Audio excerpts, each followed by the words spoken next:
As I mentioned, a frame or packet groups data so it can be sent across the network. For the remainder of this course, I will refer to these groupings of data as packets. But remember, for our purposes today, frames and packets are the same thing. First, let's talk a bit about how data is sent across a network. Actually, there are two ways data can be transmitted: streaming data and packetized data. Data streaming works like your telephone. First, you establish the connection, then you send the data. This method works very well when only two devices are communicating, but not very well when many devices need to communicate. The second method is called packetized data. Packetized data, collecting data into packets, operates more like the mail system.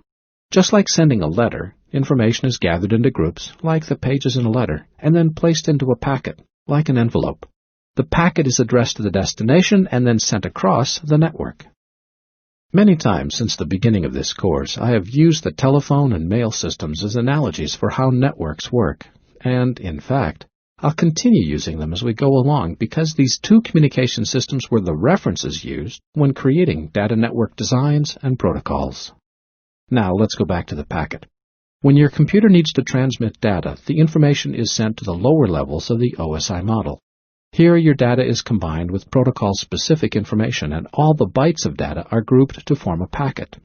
Depending on the protocol, the size of the packet can be anywhere from a few bytes to tens of thousands of bytes. The variation in size is related to the protocol being used and network limitations. Once the packet is formed, it's sent onto the network and reaches a network switch. The switch examines the packet, determines its destination, and adds it to a never-ending stream of data traffic. The packet may travel through many more intermediate switches before it reaches its destination. Each of these switches examines the packet, checks addressing information, then forwards it toward its destination. With this as an overview of a packet, let's take a closer look at one.